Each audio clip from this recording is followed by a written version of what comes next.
ಇಶ್ಯೂಗೆ ನಾವು ಅವರೆಲ್ಲರೂ ಕೊಡ್ಕೊಂಡು MS ಸ್ಕೂಲಿಗೆ ಅಡ್ಮಿಷನ್ ಆದ್ರು. ನಿಮಗೆ ಆ ಸಂದರ್ಭದಾಗ ಇವ್ರಿಗೆ ಎತ್ತರಕ್ಕೆ ಬೆಳಿತಾರ, ದೊಡ್ಡ ವ್ಯಕ್ತಿ ಆಗ್ತಾರೆ, ಏನಾದರೂ ಎಲ್ಲಿ ಸ್ವಲ್ಪ ಸುಳಿಸ್ಬೇಕಿತ್ತು ನಿಮಗೆ? ಇಲ್ಲ ಇಲ್ಲ ಇಲ್ಲ ಇಲ್ಲ ಇಲ್ಲ ಅವರು ಶ್ರೀಮಂತಿಗೆ 70ನೇ ಇಸ್ವಿಯಿಂದ 60 ಹೆಚ್ಚು ಕಡಿಮೆ 68 70 ಇಸ್ವಿಯಿಂದ ಸ್ಟಾರ್ಟ್ ಆಗಿದೆ. ಅದರಂತೆ ಪಾಪ ಬರ್ತಂದ್ರೆ ಬೆಳೆದವರು. ಆಮೇಲೆ ಅವರು ತಮ್ಮ ಉದ್ಯೋಗ ಜೊತೆನೇ ಅವರು ಒಕ್ಕಲ್ತನದೊಳಗೂ ಭಾಳ ಅವ್ರ ತಂದೆಯವರು ಭಾಳ ಮಾಡ್ರ. ಆಮೇಲೆ ನಂತರ ದಿನದೊಳಗೆ ಶುಗರ್ ಫ್ಯಾಕ್ಟ್ರಿ ಗಿಟ್ರಿ 4 ಮಂದಿಗೆ ಕೆಲಸ ಕೊಟ್ಟರು, ಎಜುಕೇಷನ್ ಸ್ಟಾರ್ಟ್ ಮಾಡ್ರು. ಇಲ್ಲ ಯಾರೇ ಇವತ್ತು ಅವ್ರ ಹಂತಕ್ಕೆ ಹೋಗಿ ಏನೇ ಹೇಳಿ ಅದ್ರ ಬಗ್ಗೆ ಅವರು ಅವಾಯ್ಡ್ ಮಾಡೋದಲ್ಲ. ಆಯ್ತಪ್ಪ ಮಾಡೋನು, ತಮ್ಮ ಕೈಲಿ ಎಷ್ಟು ಆಗ್ತಿತ್ತು ಅಷ್ಟು ಮಾಡ್ತಾರೆ.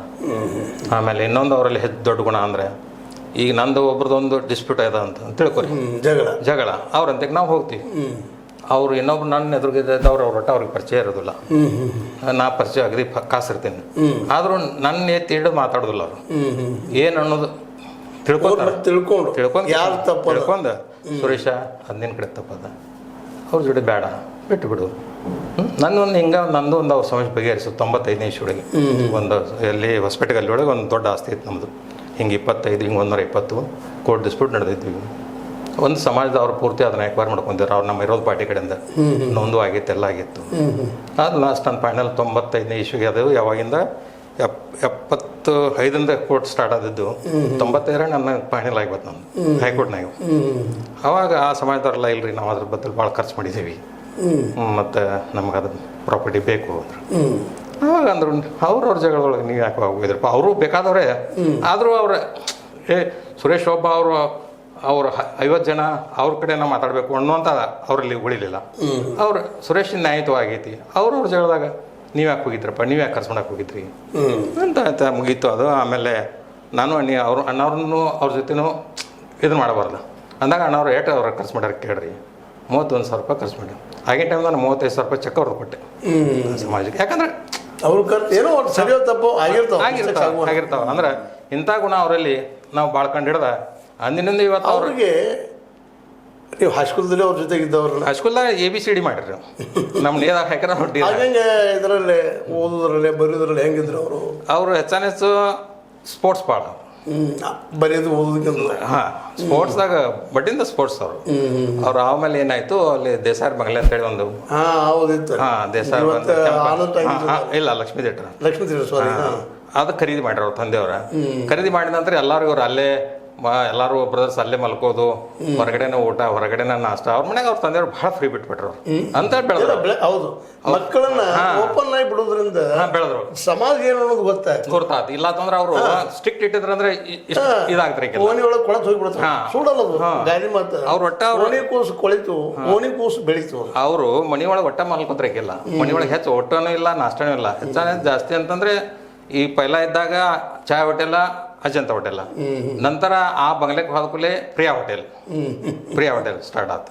ಅಲ್ಲಿಂದ ಇವ್ರಿಗೆ ರಾಜಕೀಯ ಆಸಕ್ತಿ ಯಾವಾಗ ಶುರು ಆಯ್ತು? ವಿಶೇಷ ರಾಜಕೀಯ ಆಸಕ್ತಿ ಇವ್ರದ್ದು ಮೋಸ್ಟ್ಲಿ 80 ಮುನ್ಸಿಪಾಲ್ಟಿಯಿಂದ ಸ್ಟಾರ್ಟ್ ಆದ್ರು. ಮುನ್ಸಿಪಾಲ್ಟಿ ಎಲ್ಲ ಇರೋದಲ್ಲ, ಎಲ್ಲ ಅವರು ಎಲ್ಲ ಒಳ್ಳೆ ಜನನ ಅದೇನಿಲ್ಲ.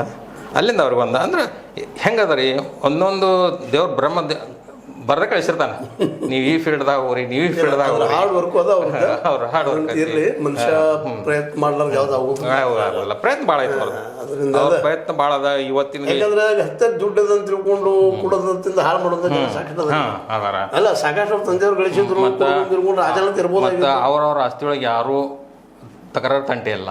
ಅವ್ರವ್ರು ತಮ್ಮ ಎಲ್ಲರೂ ತಮ್ಮ ಇಲ್ಲ ಇವ್ ನೋಡ್ತಾ ಇದ್ದೀನಿ.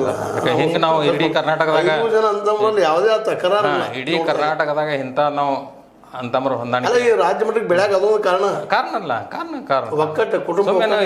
ಇಲೆಕ್ಷನ್ ಬಂದಾಗ ಪಾರ್ಟಿ ವತಿಯಿಂದ ನಾವು ಅವ್ರು ಮಾತಾಡ್ಬೇಕಾಗ್ತದ, ಅವ್ರ ಪಾರ್ಟಿ ಅವ್ರ ABCD ಹಿಡಿಬೇಕಾ, ಅವ್ರ ಪಾರ್ಟಿ ಅವ್ರ ABCD ಹಿಡಿಬೇಕಾಗ್ತದ. ಅದೊಂದು ಬೇರೆ ವಿಷಯ. ಅದು ಕೌಟುಂಬಿಕವಾಗಿ ತಮ್ಮ ಕುಟುಂಬ ರಕ್ಷಣೆ ದೃಷ್ಟಿ ಇಟ್ಕೊಂಡು ಅವ್ರು ಎಲ್ಲರೂ ಬಂದಿದ್ದಾರೆ. ಅದನ್ನೆಲ್ಲರೂ ಫಾಲೋ ಮಾಡುವಂತ ವಿಷಯ. ಯಾಕಂದ್ರೆ ಅಂತಂಬ್ರಲ್ಲಿ ಒಂದು ಸ್ವಲ್ಪ ಬಂದ ತಕ್ಷಣ ಒಂದೇನು ನೌಕರಿ ಸಿಕ್ತು, ಮತ್ತೇನು ಸಿಕ್ತು ಅಂದ್ರೆ ಇದೆ ಅಂತಂಬ್ರಿ ಯಾರೇ ನಮಗೆ ಮಾಡೋದಂತ ಇವತ್ತಿನ ವ್ಯವಸ್ಥೆ ಒಳಗೆ ಅವರೆಲ್ಲರೂ ಕೂತ್ಕೊಂಡು ಇವತ್ತಿಗೂ ಅವ್ರು ಏನೋ ಚಿಕ್ಕ ಪುಟ್ಟ ಭಿನ್ನಾಭಿಪ್ರಾಯ ಇರ್ಬೋದು, ಮತ್ತೇನೂ ಇರ್ಬೋದು. ಬಟ್ ಅವ್ರು ಎಲ್ಲಿ ತೋರಿಸ್ಕೊಳ್ಳಾರ್ದಾಗ ಹೋಗ್ತಾ ಇದ್ದಾರೆ. ಬಟ್ ಏನೋ ಒಂದು ಇಲೆಕ್ಷನ್ ಬಂದಾಗ ಅಷ್ಟೇ ಇರ್ತದೆ. ಯಾಕೆ ಅವ್ರವ್ರ ಪಾರ್ಟಿದ ಅವ್ರವ್ರು ಮಾತಾಡ್ಲೇಬೇಕಾಗ್ತದ. ಧರ್ಮಣ್ಣ ಆಯ್ತು. ಮತ್ತೆ ಇವತ್ತು ನೀವು ಲಿಂಗಾಯತರು, ಅವರು ನಾವು ಕೇಳೋದಿಲ್ಲ. ಅವ್ರ ಬಗ್ಗೆ ಅವ್ರ ವಿರೋಧಿಗಳು ವಿಶೇಷವಾಗಿ ಮಾತಾಡ್ತಿರ್ತಾರೆ, ಲಿಂಗಾಯತ್ ವಿರೋಧಿ ಹಾಗೆ ಹೀಗೆ ಅಂತೇಳಿ. ಅದಕ್ಕೆ ನಿಮ್ಮ ಅಭಿಪ್ರಾಯ, ನೀವು ದೋಸ್ತಿ ದೃಷ್ಟಿಯಿಂದ ಹೇಳಿದ್ರೆ ರೀ ಒಳ್ಳೆ ಕೆಲಸ ಮಾಡೋ ಮುಂದಾಗ ಅವ್ರು ನೂರಾರು ವಿಘ್ನಗಳು ಇರುವಣ್ಣ. ಈ ಒಂದು ಮನೆ ಒಳಗೆ ಒಂದು ತಂದೆ 4 ಮಂದಿ ಅಂತ ಇರ್ತಾರ, ತಂದೆ ತಿರ್ಕೋತಾನ, ತಂದೆ ತಿರ್ಕೊಂಡು 4 ಮಂದಿ ಒಳಗೆ ದೊಡ್ಡ ಅನ್ನ ಭಾಳ ಚಲೋ ಇರ್ತಾನೆ, ಎಲ್ಲಾದ್ರೂ ನಡ್ಕೊಂಡು ಇರ್ತಾನೆ. ಅದನ್ನ ಇನ್ನೊಬ್ರು ನೋಡೋಕ್ಕಾಗ್ತಿರೋದಿಲ್ಲ, ಈ ದೃಷ್ಟಿ ನೋಡೋಕ್ಕಾಗ್ತಿರೋದಿಲ್ಲ. ಅಲ್ಲಿ ಒಂದು ಏನಾರು ಒಂದು ಯಾಕಂದ್ರೆ ಇತ್ತೀಚೆಗಂತ DCC ಬ್ಯಾಂಕನ್ನು ಕಬ್ಜಾ ಮಾಡ್ಕೊಂಡ್ರು, ಎಲ್ಲ ಮಾಡ್ಕೊಂಡ್ರು. ಆ ಸಂದರ್ಭದಲ್ಲಿ ಪ್ರಚಾರ ಏನೋ ಅಪಪ್ರಚಾರ